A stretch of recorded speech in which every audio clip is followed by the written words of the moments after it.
Arestado ang 7 lalaki kabilang isang minor de edad dahil sa pagnanakaw umano na mahigit kalahating milyong pisong halaga ng cable wires sa Mandaluyong. Itinanggi naman ng mga suspect ang pagnanakaw. Direkrut lang daw sila para maghakot ang mga gamit para daw sa lipat bahay. Lagi una ka sa balita ni EJ Gomez, exclusive.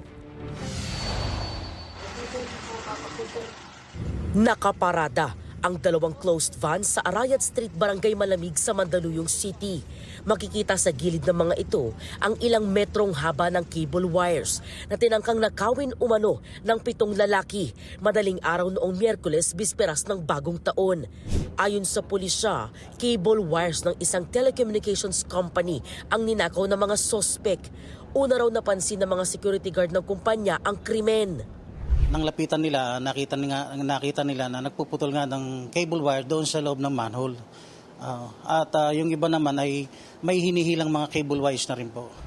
Ito yung manhole na binuksan at pinagkuhanan ng mga sospek ng cable wires na kanilang ninakaw. Dito rin sa bahagi ng kalsadang ito, pinark ng mga sospek ang dalawang closed van na kanilang ginamit sa krimen. Matapos isumbong ng mga CQ sa pulisya, naaktuhan ang mga sospek na nagpuputol ng cable wires at isinakay ang mga ito sa dala nilang closed vans. Wala po silang papeles na may pakita, kagaya po ng job order at coordination sa barangay. So agad po nagtakbuhan po itong mga suspect. Pero mabilis naman po silang nahuli ng ating kapulisan sa tulong na rin po ng mga security guard na nag-report sa atin. Arestado ang 7 lalaki, kabilang ang isang minor de edad. Abot sa 90 meters na underground copper cable wires ang narecover ng pulisya na mahigit kalahating milyong piso ang halaga. Nakumpiska rin ang safety reflective vest na sinuot ng mga sospek at ilang tools na kanilang ginamit, kabilang ang bolt cutter, hacksaw, sledgehammer at kadena. Depensa ng mga sospek, nirecruit lang sila para maghakot ng gamit para sa lipat bahay. Di raw nila alam na kable pala ang ikakarga sa closed van. Ang pagkakala po ma'am, lipat gamit lang po ma'am.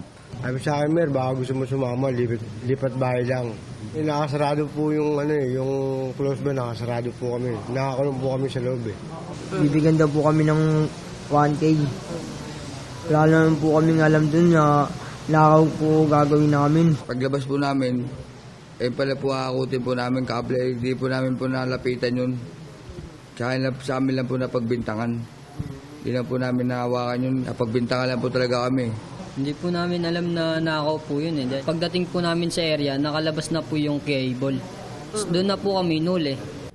Sinampahan ng mga sospek ng reklamong paglabag sa Republic Act 10515 o Anti-Cable Television and Cable Internet Tapping Act of 2013.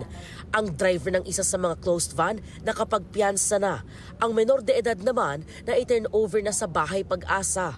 Sa investigasyon ng pulisya, residente ng Tondo at Santa Mesa sa Maynila ang mga sospek. Ilan sa kanila dati nang naaresto dahil sa kasong robbery at illegal gambling. Binabalidate po namin kung anong nabibilang ang grupo ito. Nakikipag-coordinate kami po doon sa mga police station nga po ma'am na may mga pangyayaring ganito na rin na modus. Ito ang unang balita. EJ Gomez para sa GMA Integrated News. Igan, mauna ka sa mga balita, mag-subscribe na sa GMA Integrated News sa YouTube para sa iba't ibang ulat sa ating bansa.